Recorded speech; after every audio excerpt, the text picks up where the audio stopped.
ഇപ്പോൾ ഇന്ന് ഞാനിവിടെ നിങ്ങളെ കാണുമ്പോൾ കോൺഗ്രസ്, കേരളത്തിലെ കോൺഗ്രസ് വയനാട്ടിലെ ദുരന്തബാധിതർക്ക് വീട് നിർമ്മിച്ചു കൊടുക്കും എന്ന് പറഞ്ഞ് ആപ്പുണ്ടാക്കി പണിച്ച് ആ ഒരു ചർച്ച നാട്ടിൽ അവരുടെ ഭാഗത്തുനിന്ന് ഉണ്ടാവാത്ത ഒരു പ്രതികരണം ഉണ്ടാകാത്ത സാഹചര്യത്തിൽ ജനങ്ങൾ അവരോട് ചോദ്യങ്ങൾ ചോദിച്ചുകൊണ്ടേയിരുന്നു. എവിടെ കോൺഗ്രസ് പിരിച്ച പണം, എവിടെ കോൺഗ്രസിൻ്റെ ആപ്പ്, എവിടെ വീട് എന്നുള്ള ചോദ്യങ്ങൾ ചോദിച്ചുകൊണ്ടേയിരുന്നു. ആ സമയത്ത് കേരളത്തിലെ പ്രതിപക്ഷ നേതാവ് നമ്മളോടൊക്കെ പറഞ്ഞത് വളരെ വ്യക്തമായി. അദ്ദേഹം സാധാരണ പറയുന്നത് പോലെ തന്നെ പത്രസമ്മേളനത്തിൽ അദ്ദേഹം പറഞ്ഞൊരു വാചകം, അത്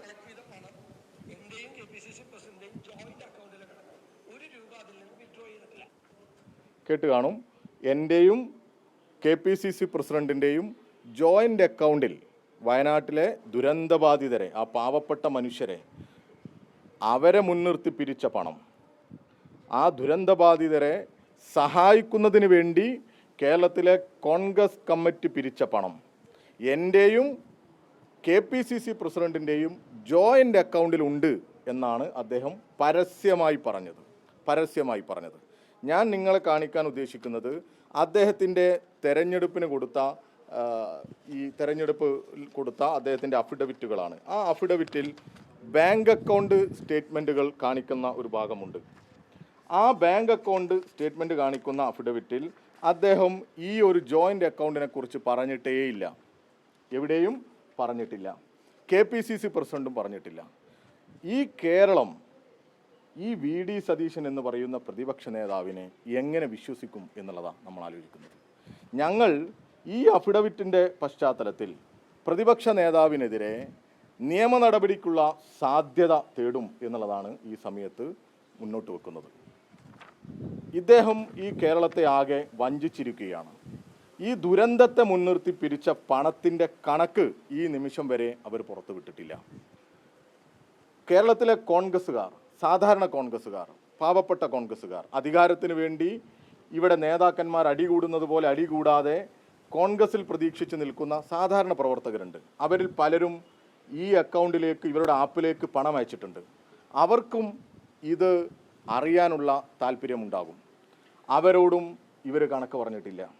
ഇപ്പോൾ വളരെ വ്യക്തമായി തന്നെ അദ്ദേഹത്തിൻ്റെ അഫിഡവിറ്റ് നമ്മുടെ മുമ്പിൽ വ്യക്തമാണ്. ഇതിലെവിടെയും അങ്ങനെ ഒരു സംയുക്ത അക്കൗണ്ടിനെ കുറിച്ച് അദ്ദേഹം പറഞ്ഞിട്ടില്ല. നിങ്ങൾ മാധ്യമപ്രവർത്തകർ അദ്ദേഹത്തോട് തീർച്ചയായിട്ടും ചോദിക്കണം, അന്ന് അദ്ദേഹം പറഞ്ഞ സംയുക്ത അക്കൗണ്ടിൻ്റെ ഡീറ്റെയിൽസ് എന്തുകൊണ്ട് നിങ്ങൾ തെരഞ്ഞെടുപ്പ് കമ്മീഷന് മുമ്പ് കൊടുത്ത കണക്കിൽ ഇല്ല എന്നുള്ളത്. ഇനി കൊടുക്കാൻ വിട്ടതാണോ, മറ്റെന്തെങ്കിലും മാർഗമുണ്ടോ, നമ്മൾ തെരഞ്ഞപ്പോൾ കാണാത്തതാണോ, അദ്ദേഹം പറയട്ടെ. ഈ പണത്തിൻ്റെ കണക്ക് പറയട്ടെ. ഈ നിമിഷം വരെ പറഞ്ഞിട്ടില്ല. ഇന്നേക്ക് 30 ദിവസം കഴിഞ്ഞു അവർ തറക്കല്ലിട്ട് പോയിട്ട്. വയനാട്ടിലെ ദുരന്തബാധിതർക്ക് വീട് നിർമ്മിച്ചു കൊടുക്കുമെന്ന് പറഞ്ഞ് അവരുടെ അഖിലേന്ത്യാ നേതാക്കന്മാരെ, രാഹുൽ ഗാന്ധിയെ, പ്രിയങ്ക ഗാന്ധിയൊക്കെ കൊണ്ടുവന്ന് കേരളത്തിൻ്റെ മുമ്പിൽ വലിയ നാടകം കളിച്ചു. അങ്ങനെ നാടകം കളിച്ച് തറക്കല്ലിട്ട് പോയി. ഒരു നാണവുമില്ല. ഈ നിമിഷം വരെ ആ തറക്കല്ലിട്ട കല്ല് പോലും എവിടെ എന്ന് അന്വേഷിക്കാൻ ഒരു കോൺഗ്രസ്സുകാരും അവിടേക്ക് ചെന്നിട്ടില്ല. എന്താണ് ഇവർക്ക് ഈ സമൂഹത്തോട് പറയാനുള്ളത്? നിങ്ങളിപ്പോൾ ഇങ്ങനെ കടന്നു വരുന്ന വഴികളിലെല്ലാം അവരിപ്പോൾ ഇടതുപക്ഷത്തിൻ്റെ PR വർക്ക് എന്നാണല്ലോ പറയുന്നത്. എല്ലായിടത്തും ഇപ്പോൾ തൊട്ടടുത്ത് ഒരു ബോർഡ് വെച്ചിട്ടുണ്ട്. വലിയ ഓർഡിങ്സാണ്, UDFൻ്റെ ഓർഡിങ്സാണ്. അതിൽ നിരവധി വാഗ്ദാനങ്ങൾ പറയുന്നുണ്ട്. ചെറുപ്പക്കാർക്ക്, വിദ്യാർത്ഥികൾക്ക് 1000 രൂപയുടെ സ്കോളർഷിപ്പ് കൊടുക്കുന്നൊക്കെ എഴുതി വെച്ചത്. നിലവിൽ കണക്ട് വർക്കിലൂടെ 1000 രൂപയുടെ സ്കോളർഷിപ്പ് കൊടുക്കുന്ന സർക്കാരാണ് കേരളത്തിലുള്ളത്. എന്നാൽ ഇവർ പ്രഖ്യാപിക്കുക വേറെയും കുറേ പ്രഖ്യാപനങ്ങൾ. സ്ത്രീകൾക്ക് KSRTCയിൽ സൗജന്യ യാത്ര എന്നൊക്കെ പറഞ്ഞ് വലിയ വലിയ പ്രഖ്യാപനങ്ങൾ ബോർഡിൽ വെക്കുക. ഇങ്ങനെ പ്രഖ്യാപിക്കുന്ന ഇവർ ഈ ദുരന്തബാധിതരെ മുൻനിർത്തി പണം പിരിച്ചിട്ട് ആ പണം എത്രയാണുള്ളത്, ആ പിരിച്ച പണവുമായി ബന്ധപ്പെട്ടുള്ള കണക്കുകളോ, പിരിച്ചതിൻ്റെ ഭാഗമായി അവർ വീട് നിർമ്മിക്കുന്നതുമായി ബന്ധപ്പെട്ട കാര്യങ്ങളോ ഒന്നും പറയാതെ വാഗ്ദാനങ്ങൾ നൽകി ജനങ്ങളെ വഞ്ചിച്ചവർ എങ്ങനെയാണ് ഈ തെരഞ്ഞെടുപ്പിനെ മുൻനിർത്തി പുതിയ വാഗ്ദാനങ്ങൾ കൊടുക്കുക? അങ്ങനെ കൊടുക്കാൻ പറ്റുമോ? ആ വാഗ്ദാനത്തെ ഈ ജനം വിശ്വസിക്കുമോ? അപ്പോൾ ഈ കള്ളന്മാരെ, ഈ കാട്ടുകൊള്ളക്ക്, ദുരന്തത്തെ പോലും സുവർണാവസരമായി കണ്ട് പണം പിരിച്ച് മുക്കിയവരെ ഈ ജനം വിലയിരുത്തണം എന്നാണ് ഞങ്ങൾക്ക് പറയാനുള്ളത്. വയനാട്ടിൽ സപ്താർ റിസോർട്ടിൽ വലിയ കോടിക്കണക്കിന് രൂപ ചെലവഴിച്ച് അവർ വലിയ ക്യാമ്പ് നടത്തി പുറത്തിറങ്ങിയപ്പോൾ നിങ്ങളിൽ പലരും അവരോട് ചോദിച്ചു എന്തായി വീട് നിർമ്മാണമെന്ന്. അന്ന് KC വേണുഗോപാൽ പറഞ്ഞത് ഓർമ്മയുണ്ടാവും നിങ്ങൾക്ക്. എന്താണ്?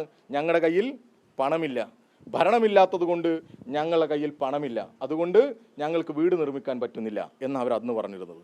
പിന്നീട് അവർ കാട്ടിക്കൂട്ടി തറക്കല്ലിട്ടു. ആ തറക്കല്ലിട്ടതിൻ്റെ മുകളിൽ ഒന്നും നടന്നില്ല. ഇപ്പോൾ അതാ പുതിയ വാർത്ത വരുന്നു, KC വേണുഗോപാൽ 7 കോടി രൂപ ഹരിയാനയിൽ സീറ്റ് കച്ചവടം നടത്തി വാങ്ങി എന്ന്. ഇങ്ങനെയുള്ള ആരോപണങ്ങളൊക്കെ ഉന്നയിക്കുന്നത് കോൺഗ്രസ്സുകാരാ. മറ്റു സംസ്ഥാനങ്ങളിൽ അഴിമതി നടത്തി പണം പിരിച്ച് പണമുണ്ടാക്കി ഇവിടെയും തെരഞ്ഞെടുപ്പ് പ്രവർത്തനത്തിന് നേതൃത്വം കൊടുക്കുന്നു എന്നുള്ളതാണ് നമ്മൾ മനസ്സിലാക്കുന്നത്. അങ്ങനെ തെരഞ്ഞെടുപ്പും അധികാരവുമെല്ലാം പണമുണ്ടാക്കാനുള്ള മാർഗമാണ് എന്നവർ പറഞ്ഞു വെക്കുന്നുണ്ട് ഒരു ഭാഗത്ത്. മറുഭാഗത്ത് വാഗ്ദാനങ്ങൾ എന്ത് ചെയ്യുന്നില്ല, നടപ്പിലാക്കുന്നില്ല. ഇവരെ എങ്ങനെ ഈ സമൂഹം വിശ്വസിക്കും എന്നുള്ളതാണ്. ഇങ്ങനെയുള്ള ഇവർ ഇതോടൊപ്പം തന്നെ ആവർത്തിച്ച് നുണ പറയുക. ഇങ്ങനെ ആവർത്തിച്ചുള്ള നുണകൾ ജനങ്ങൾ അതൊരു സത്യമാണ് എന്ന് തോന്നുന്ന തരത്തിലേക്ക് നമുക്ക് നേരത്തെ ആ പ്രയോഗമൊക്കെ നമുക്കറിയാമല്ലോ. അങ്ങനെ ആ നുണകളെ നുണകളെ സത്യമാക്കാൻ പറ്റും എന്നുള്ള അവരുടെ ഒരു പുതിയ തന്ത്രമാണ് ഇവിടെ ഇപ്പോൾ അവർ പറ്റിക്കൊണ്ടിരിക്കുന്നത്.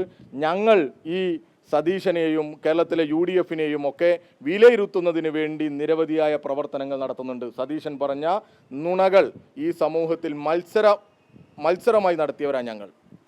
ചില അക്കൗണ്ടുകൾ തുടങ്ങി ഫേസ്ബുക്കിലൊക്കെ, വസ്തുതകൾ വെച്ചുകൊണ്ടാണ് ഞങ്ങൾ അക്കൗണ്ടുകൾ തുടങ്ങിയത്.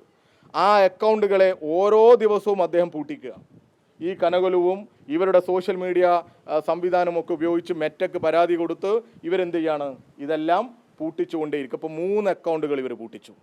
ഞങ്ങൾ അതിലെല്ലാം VD സതീശൻ എന്ന് പറയുന്ന പ്രതിപക്ഷ നേതാവ് പറഞ്ഞ കാര്യങ്ങൾ അതിനെ വസ്തുതാപരമായി തെളിവുകളോടെ ഗണ്ണിച്ചുകൊണ്ട് അതിൻ്റെ അപ്പുറത്തെ ഒരു വശം, അതായത് തെറ്റാണ് ഇദ്ദേഹം പറഞ്ഞത് എന്ന് ബോധ്യപ്പെടുത്തുന്ന പേജുകളാണ് ഞങ്ങൾ തുടങ്ങിയത്. അതെല്ലാം പൂട്ടിക്കുകയാണ്. 3 പേജുകൾ ഇപ്പോൾ പൂട്ടിച്ചു. ഇനിയും ഞങ്ങൾ ആ മാർഗം ഓൺലൈനിലൂടെ തുടരാൻ തന്നെയാണ് ആലോചിക്കുന്നത്. എത്ര പൂട്ടിയാലും തുടർച്ചയായി അദ്ദേഹം ഈ സമൂഹത്തിന് മുമ്പിൽ പറഞ്ഞ നുണകളെ ജനങ്ങൾക്ക് മുമ്പിൽ എത്തിക്കാനുള്ള പരിശ്രമമാണ് ഞങ്ങൾ നടത്തിക്കൊണ്ടിരിക്കുന്നത്.